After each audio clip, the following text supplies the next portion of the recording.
কলকাতায় Bharat Bangladesh art fest 2024 শুরু হয়েছে। এটি চলবে 17 জুলাই থেকে 12 জুলাই পর্যন্ত। এই আর্ট ফেস্ট অনুষ্ঠিত হচ্ছে কলকাতার বিখ্যাত art gallery academy of fine আর্টসে।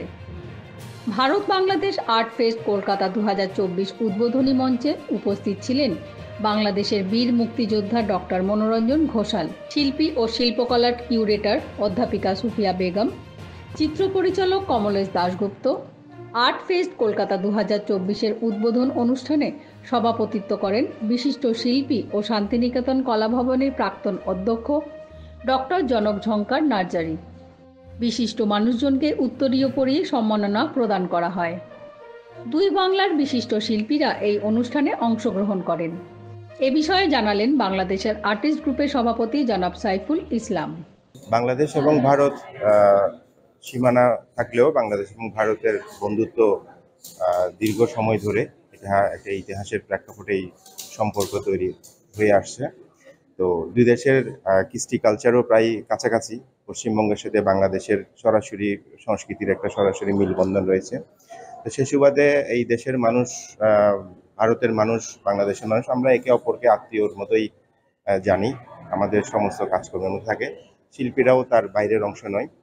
তো আমাদের দুই দেশের, বাংলাদেশ এবং ভারতের দুই দেশের বন্ধুত্বের স্মারক হিসেবে আজকের এই আয়োজনটা হচ্ছে।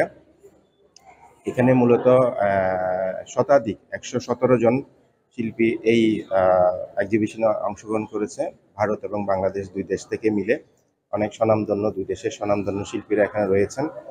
তা আমরা মূলত যেটা করতে চাই, বাংলাদেশের যেই পররাষ্ট্রনীতি, যে সকলের সাথে বন্ধুত্ব, কারোর সাথে বৈরিতা নয়, ওই মূল মন্ত্রটাকে আমরা বঙ্গবন্ধুর যে আদর্শ, সকলের সাথে বন্ধুত্ব, কারোর সাথে বৈরিতা নয়, ওই মূল মন্ত্রটাকে আমরা মানুষের মাঝখানে প্রতিষ্ঠা করতে চাই, মানুষের মাঝখানে প্রচার করতে চাই। শান্তির বাণী নিয়ে শিল্পীদের কাজগুলো, শিল্পীদের আঁকা ছবিগুলো মানুষের মাঝখানে আমরা বিলিয়ে দিতে চাই। যে যুদ্ধ চাই না, একটা যুদ্ধ করে হয়তো একটা এলাকাকে আধিপত্য বিস্তার করতে পারা যায়, কিন্তু একটি ভালোবেসে বা বন্ধুত্ব করে সারা পৃথিবীতে আধিপত্য বিস্তার করা যায়। আমরা সেটাই বিশ্বাস করি। বঙ্গবন্ধু যেটা বিশ্বাস করে গেছেন, বঙ্গবন্ধু যে আদর্শ দিয়ে গেছেন বাঙালিকে, আমরা সেটাই বিশ্বাস করি। তার আলোকে আমরা শিল্পীদেরকে নিয়ে সামনের দিকে এগোতে চাই। ক্যামেরায় অত্রি ব্যানার্জির সঙ্গে কিংশুক চক্রবর্তী, এটিএন বাংলা, কলকাতা।